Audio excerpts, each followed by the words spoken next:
Hi, welcome to my office. Yes, it is a mess. It's like the office/storage rooms. I am going to a conference today. Digital dentistry it's a tongue twister sometimes.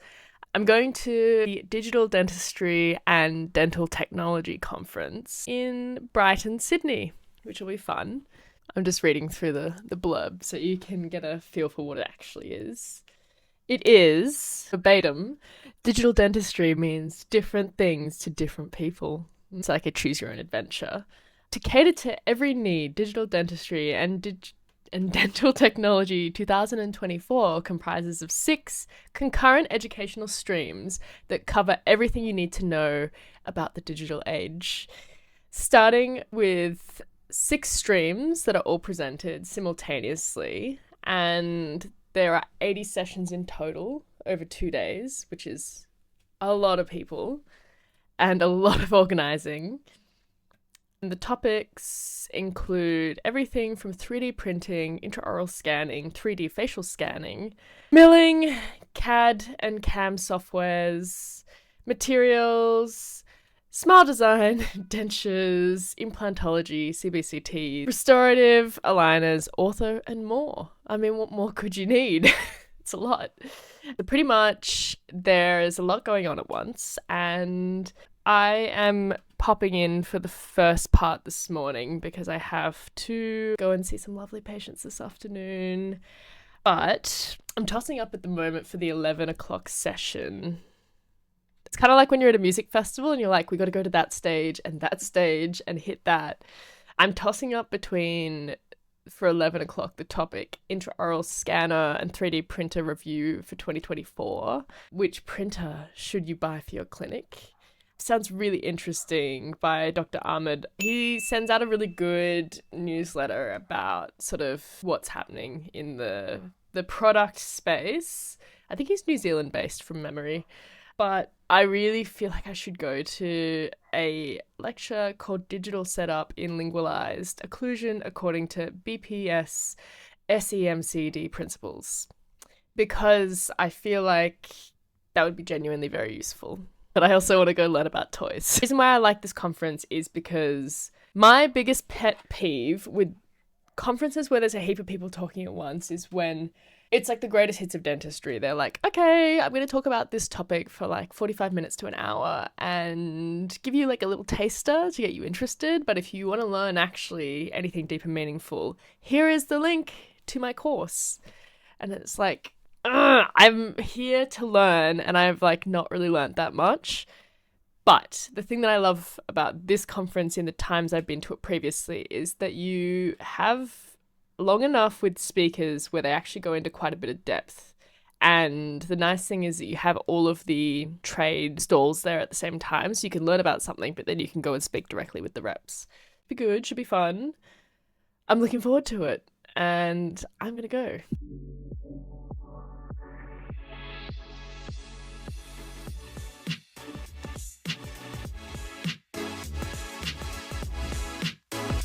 That was very good.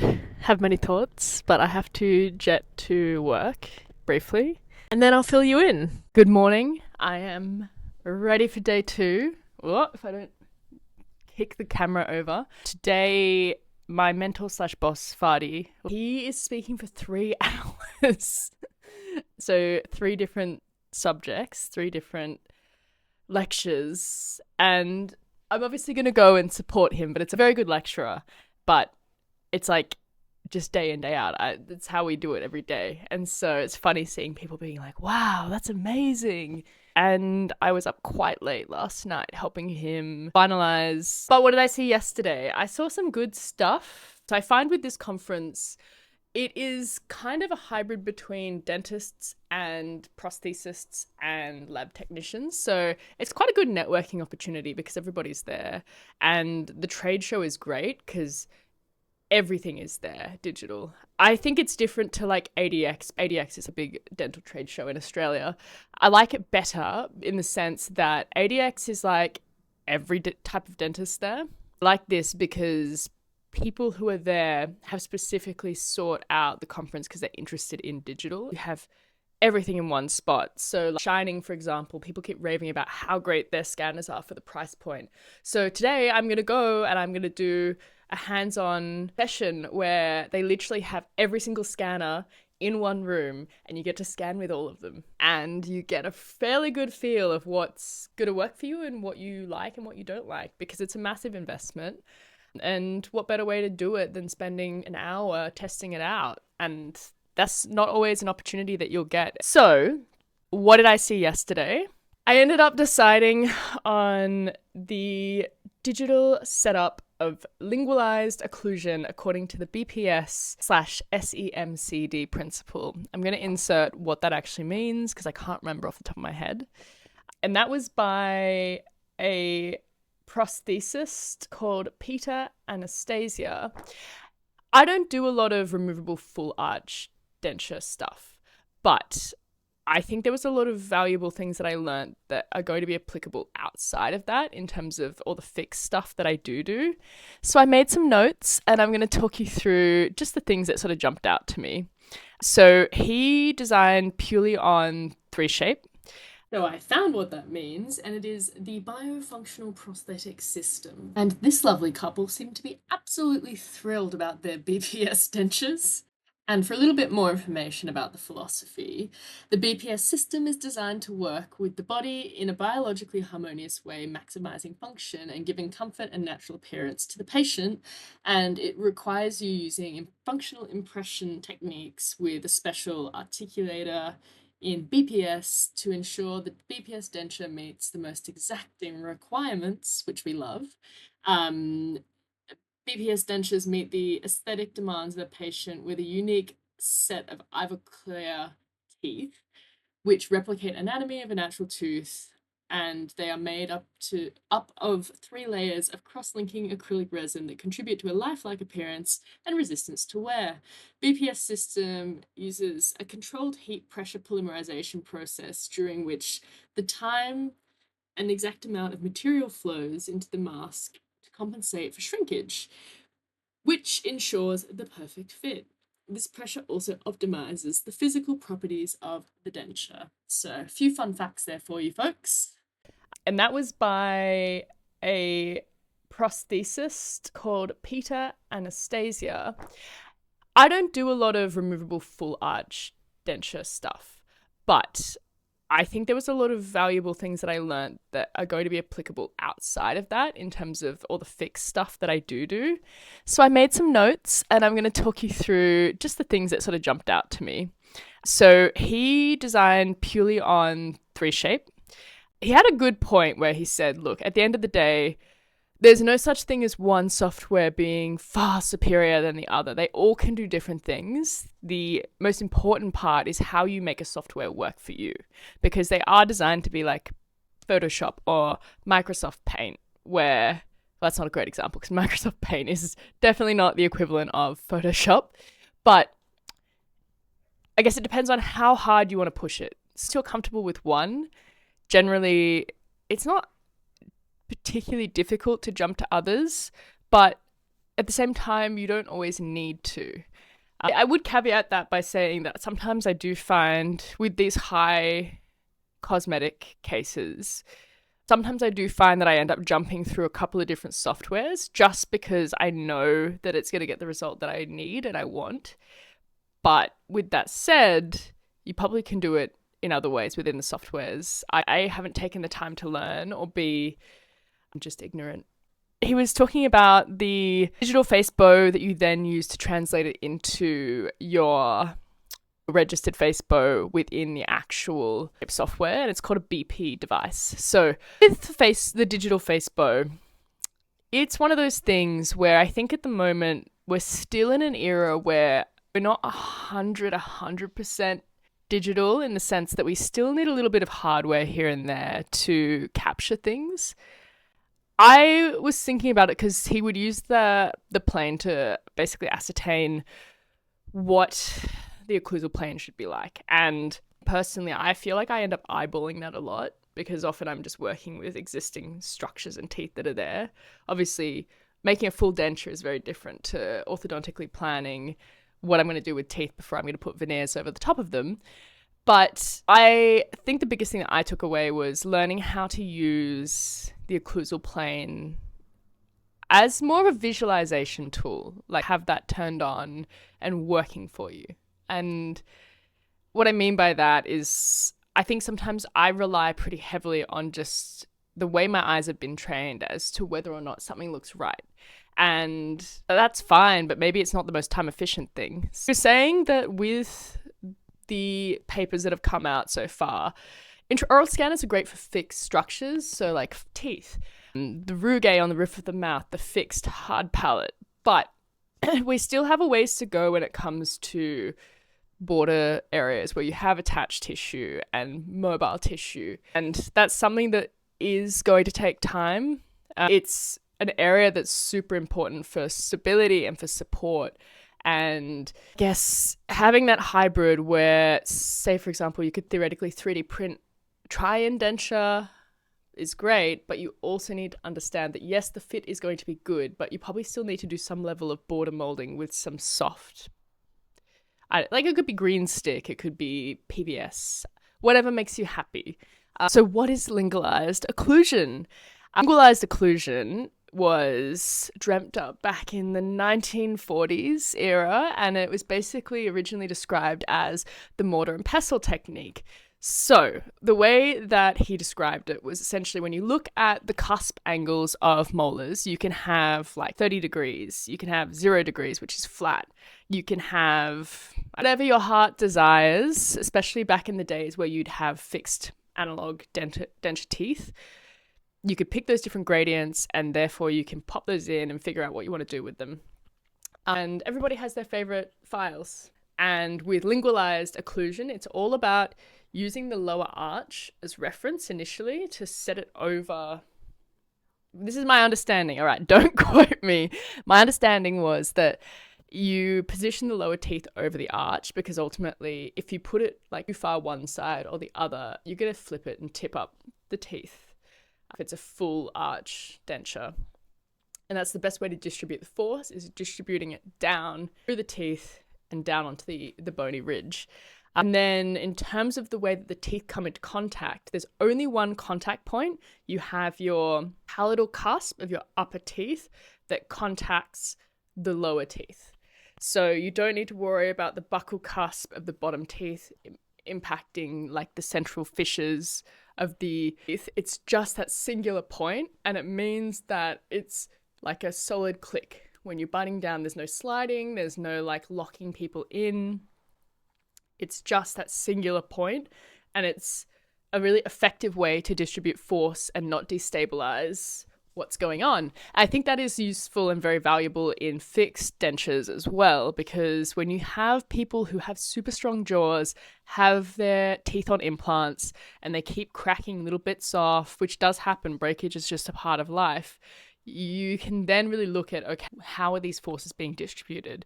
Maybe we need to think about changing it. Because if you look at a flat plane splint, you only have one point for each tooth contacting.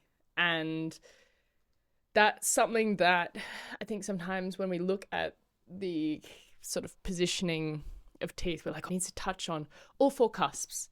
But sometimes that's not always the best answer. You can also put them in different ratios. So there's a 1-to-1 ratio, which basically means you're touching the top tooth directly to the matching tooth on the bottom. You're not touching any of the interproximal marginal ridge area. Or you can do 1-to-2 ratio, which is where you do put it into that interproximal marginal ridge area with the contact. He was saying he doesn't like that. I think it aesthetically looks better, but it's like, I was having this discussion with Fadi last night, actually. I think with a lot of these schools of thought and different methodologies, yes, there's a lot of literature behind each different area. I think the truth probably lies somewhere in the middle, because aesthetically it does mean that there is a little bit more sort of tilting inwards on the buccal areas for the posterior back teeth. But I think that's the thing that I love to going to these sorts of things, watching these people who are really seasoned professionals and clinicians who have had years of experience in the space, is seeing what works for them and then sort of thinking about how can you build that into the way you practice. He was saying that with lingualized occlusion, it's really, really massive in Japan, also quite big in Europe, but not super big in Australia. And he was talking about there's like Dr. Abe, who's this really famous Japanese doctor who is like the really big proponents for it. So if you're interested, read into it. He was saying definitely to look into Dr. Shimbayashi, the kinetic, because that is very, very helpful in terms of looking at sort of the vertical dimension of how much you open and how you position different teeth in different areas. I think that is really useful and interesting as a rule of thumb. In terms of the setup technique, he goes, step 1, you place the upper anterior teeth. Step 2, you then place the lower anterior teeth over the lower ridge. Step 3, you place the lower posterior teeth. And then step 4, you place the upper posterior teeth. On his 3Shape software, to gauge the angulation of the anterior sizes, he uses a plastic protractor on the computer, which I thought was really, really clever and very like simple analog way in a digital space to be able to get what you need. You can use digital measurements, but it's quick and easy for him and it works, and it costs you 90 cents. So that's cool. So something that I found very interesting for him when he's setting up his teeth, he uses the the interalar distance to pick the size of the 6 teeth, which is like one style of smile design that's been around for a long time as a reference point. He also uses a lot of the hard palate rugae and also some of the frenular attachments as a sort of guideline and reference point, which I hadn't really thought like heap about, which was quite interesting. So definitely food for thought in the future. And I think he really pointed out one of the biggest game changers with digital dentures is that you can now morph teeth, because once upon a time you were stuck with just singular tooth mold and you just had to make it work. You had to cut it, you had to adjust it. But in this case, we are spoiled. We get to basically morph it to however you need it to be. I've already said that the lowers need to be directly set over the crest of the ridge. He gave this interesting measurement called the trapezoidal measurement, which I'm going to pop in here. Basically what it means is pretty much rule of thumb, plus or minus 1 centimeter. You will always find that measuring from canine tip based on the midline, you're going to get those measurements. That gives you just a good reference point to see, am I on the money? Like, is this going to look right? He was saying with full arch removable dental prosthesis, the anterior teeth should never actually contact in movements. So if it does, it generally indicates a premature contact. And what you'll find is you're going to have displacement of the denture as a result. So by setting it up in the right way, you'll find that you're not going to have that problem. And he said he very, very rarely ever sets 7s because it can actually lock you in terms of with the lowers. People find it very hard to clean the like buccal shelf with their tongue if you have 7s there, and that can really annoy people. Also from the perspective that sometimes having that extra back there, it can also almost be a bit like a skateboard if you don't have the angulation correct, because if they bite down on it, it causes like a flip. And so it's just like 6 to 6 is enough teeth for people to be functional, and it gives us the ability to really hone in the physics and the forces. And last but definitely not least, as I was mentioning about the whole occlusal plane, using that as reference point, it's so much easier, and I never really thought about this, which is kind of embarrassing. If you have an occlusal plane turned on, it is so much easier to look at your axes of your clinical crowns and being able to make sure they're perpendicular to the occlusal plane. It's like you can just draw the lines and you can see it there rather than I'll just eyeball it normally. Yeah, thank you, Peter. It was great food for thought, and I'm going to hit the road now and bring you some more fantastic information from day 2 of the Digital Dentistry event. Also, just a moment for the outfit. It's giving iceberg lettuce, you know. I never know what to wear to these things because it's either freezing. Actually, no, it's always just freezing inside. Although I will say yesterday the temperature was actually not horrendous. So I use a particular type of protocol or software.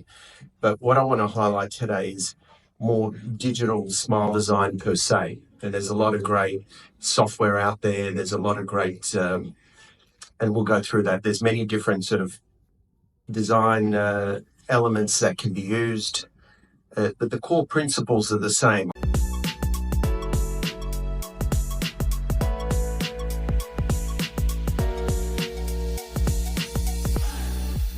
Hello, I am home, and my little sister has very kindly gotten me ready a rum and coke. So I'm going to enjoy that while I give you a very speedy recap of today.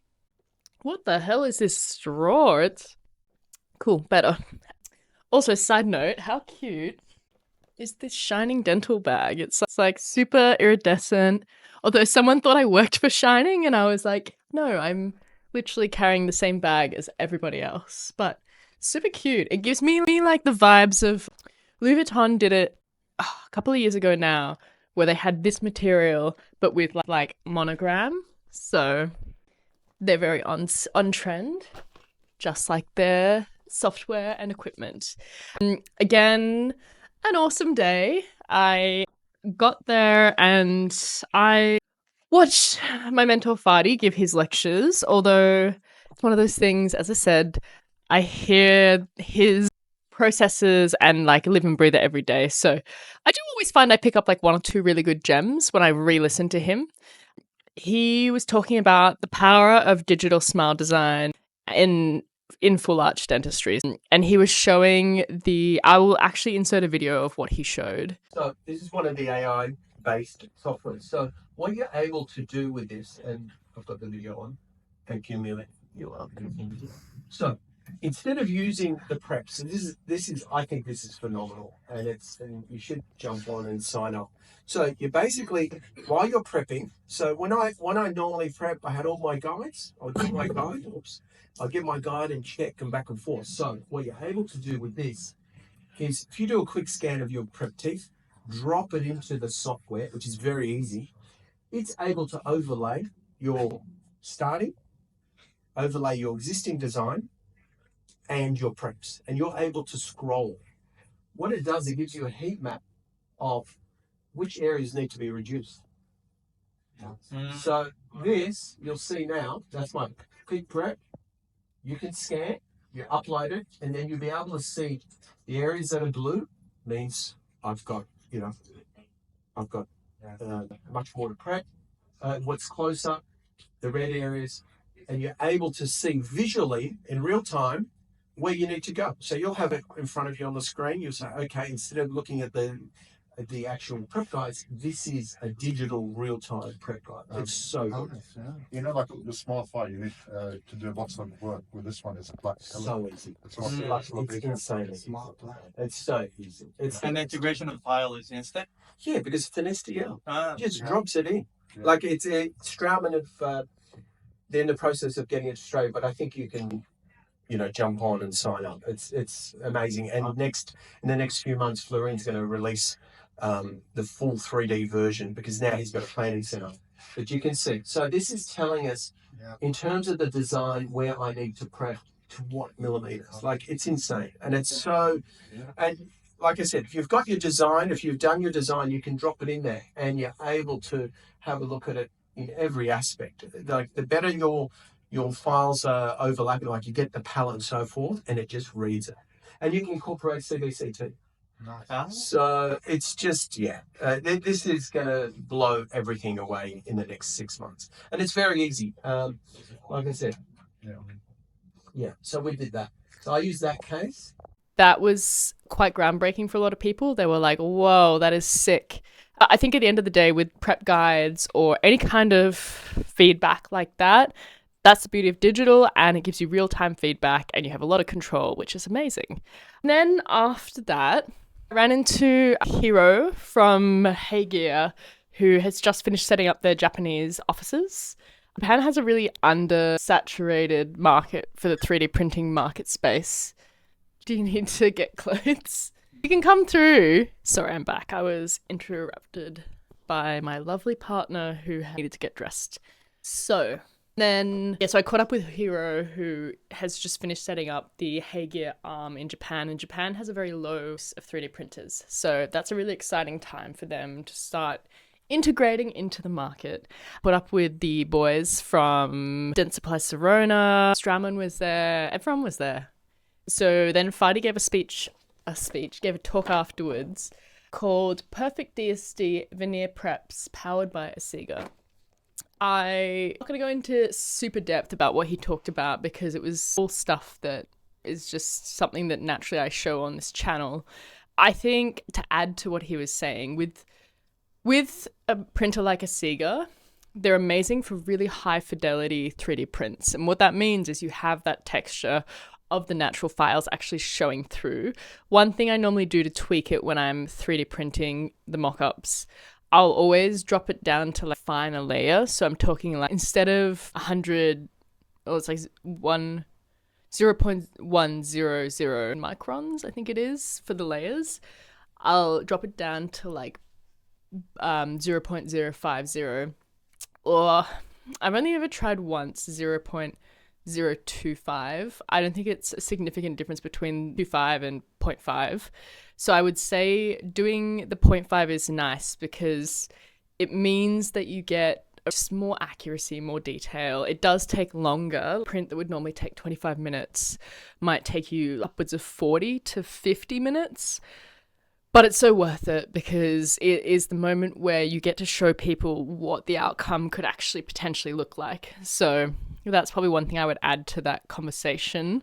When you're printing prep guides, material choice is very important with resin. I used to use Dentitry a lot to print with it. But what I found was sometimes if the guides were a bit thinner, I would get misprints. So I like to use, I'm sure if you use a surgical, clear, transparent resin, you would get a good outcome. But we don't have that. I just use the Next Dent, that hybrid material that we use for try-ins. I find that tends to give you a really nice outcome. They're rigid, but it works.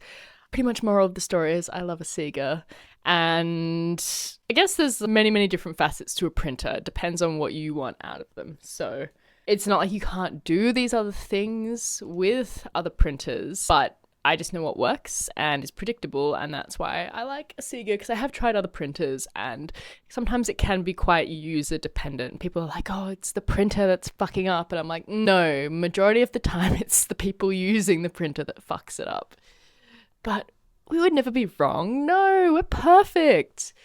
I'm really excited because we're about to get the Asiga Ultra, and it's just takes a lot of the things that I find can be annoying in terms of calibration and little plates. It changes it, and it is very much designed to be a future-proofed printer for high-performance resins because of the heated tank and a lot of different really clever design elements. So when I get that, I'll unbox it and I will explain to you why the new design very much puts us in a position that solves a few limitations that have been limitations for a while within 3D printing. And the beauty of it is that Asiga hasn't released a new printer for a lot of years. They don't pump out a new one every season like a car. So when they release something, there's a lot of R&D that's gone into it, and there's a reason why they're releasing it. Because don't fix something that ain't broke. So I'll stop kissing Asiga's ass now. I'm not sponsored, I promise. I just really like their stuff. And then afterwards, he was talking about digital workflows for full arch prosthetics, which was Nexus. I think, again, there is one part that we personally use when it comes to using digital with All-on-4. Digital is the way to go. Like, so much more accurate, reproducible. You get real-time feedback in terms of the Nexus app saying yay or nay. Look, for all of the different sort of tools out there, like the ships or the photogrammetry, there are different horses for different courses, but we're getting to a point where it's not an infantile space anymore. We're getting through the teenage years, almost to young adulthood, and it's just amazing the passive fit that you can achieve with milled bars, titanium bars. With that said, let me show you what the ship guide gauges look like, because I actually ended up manning the Nexus's little stall because I ran out of battery for my phone because I'm a dum-dum and I didn't bring a power pack or a charger. So then I went around and asked all of the stalls for a charger, and lovely Sarah from Nexus had one for me. She had to go to her car to get it. I then took on the stall and I was like, are you sure? But let me show you what is in the kit of the ScanGauge Next Gen 2, and I'll explain to you how they are awesome. This is an example of the Nexus ScanGauge kit, the Next Gen 2, and you have to keep all of these little pieces together because they each individually have been scanned into their software to be used under that specific serial number because of the level of accuracy they have. And so you have cuff heights that are 5mm or 3mm tall, depending on what kind of multi-unit you have, tissue thickness, etc. Particularly when you're doing surgery, it can be helpful to have different varieties. And there you can kind of see them side by side. I'm not doing a great job of showing it, to be honest. And then I was interrupted by Patrick from Guard Up. They are the first 3D printed mouthguards in Australia. And they're a great bunch of guys. And after that came the afternoon. I ran into a couple of dentists that I know through Instagram, which was nice. There was Portuguese tarts for afternoon tea. The catering was really good, actually. Kudos to them, because I feel like a lot of the time when you go to dental conferences, it's just, yuck. But the food was really good. And there was this cake that was so good. Portuguese tarts were good. My only thing I would say is I would appreciate if there was some Pepsi Max or Diet Coke, but I think there's a bar downstairs. So in hindsight, I was like, I should have gone and got a drink downstairs for the last section. So what did I listen to in the last segment? I listened to Justin Midgley, and it was his first time talking at the conference, and he did an awesome job. He was a techo, then became a prosthesist, and he owns his own lab, and he is the only person in Australia who uses this specific technique. It was okay, this lecture was very much aimed at dental laboratories, that's the one, and sort of like the prosthesist space. But it was interesting. I think a lot of dentists should probably learn how their things are made. So it was called Traditional Dentures with a Digital Twist, How the DG Shape by Roland Denture System Separates Itself from the Competition. It's basically, the blurb says, DG Shape by Roland throws back to familiar, reliable solutions we have known and trusted for generations. With their kit using tested materials and proven processes, this entirely open solution provides an ultimate in strength and bonding between denture and teeth base, whilst providing accuracy and reliability of CAD/CAM design in the manufacturing process. So, what does that mean? My understanding from the lecture was that basically it's a way to translate your digital files into a mold that you can use that will be a space that you can then use injectable acrylic, which has a lot of research and backing, but it's copying what you've done digitally. I think that's what it was, which is nice because you have an open source. You're not bound by the limitations of use this software, so therefore you only have this library and you can only do this activity with these materials. Because I hate closed networks. And it really annoys me when different tech products open up themselves to become open again, and then years later, once they've onboarded everyone, they're like, actually, jokes, we're now closed circuit and you can't use us on things that we've always been able to be used on. Not naming names, but they're really fucking annoying. It was really interesting just to see how he goes about it. There's a lot of depth in terms of just the nitty-gritty of ExoCAD and like how to get specific designs, how to get the right files into their open source software to then be able to mill with a certain puck. I don't mill with pucks. And last but definitely not least, the piece de resistance of the day was the Forum of Digital Dentures.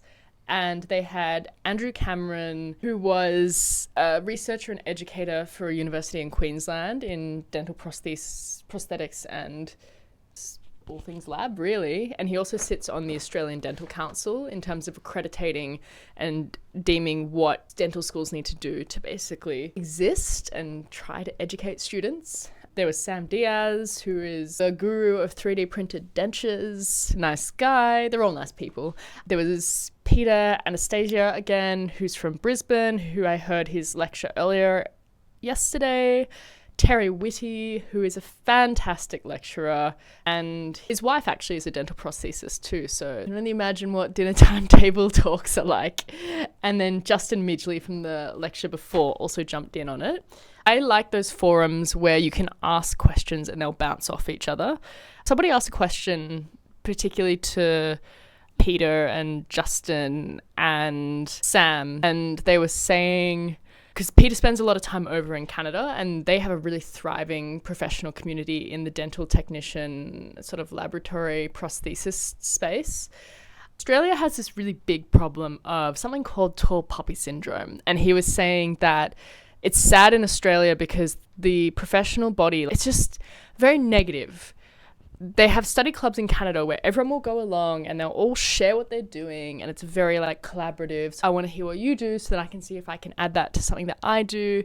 Whereas in Australia, there can be a real mindset sometimes where someone will walk into the room and they'll think they're hot shit, and then they just walk around and they're like, that shit, you're shit, you don't know what you're doing. And it's not just in dentistry, across the board. If somebody's doing well, people like to try and cut them down. And it's like a really toxic sort of cultural thing that we have here. I think it's getting better over time. But he was saying that within the profession, it's something that needs to be worked on. Go fast alone, go further together. And at the end of the day, it's doing a disservice to patients and what could be in terms of developments and collaboration in the future.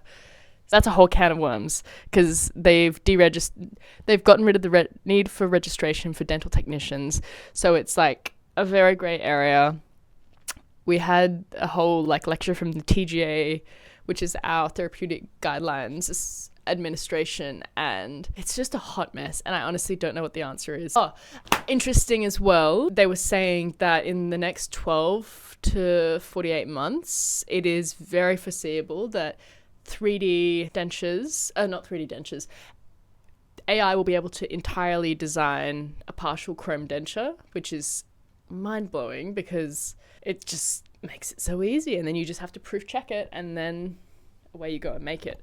They were saying as well, it's a little bit trickier for AI to do the full arch upper and lower because the reference points require you to pencil more stuff in. But they said very much watch this space, see what happens. They all have NDAs that they've signed that they're like very selective in what they can and can't say. They were saying that in the next 12 months, hopefully we'll be in a position where we won't need any hybrids with scanners and record collection that's required when it comes to those last little bits of soft tissue and whatnot. Digital has always struggled to capture, which is exciting, and they all seem quite confident about that. So watch this space, we'll see what happens. They were also saying that, I guess Sam made a really good point that, and they were all in agreement of this, at the end of the day, we're not in a period where digital dentistry is in its infancy anymore. We've hit the teenage years, and with that, there does come teething problems, pardon the pun, but it is one of those things where we know what we know, but there's still a way to go. And things change very rapidly, and the longer it takes for people to get into it, it becomes more challenging to catch up because there's a lot of stuff.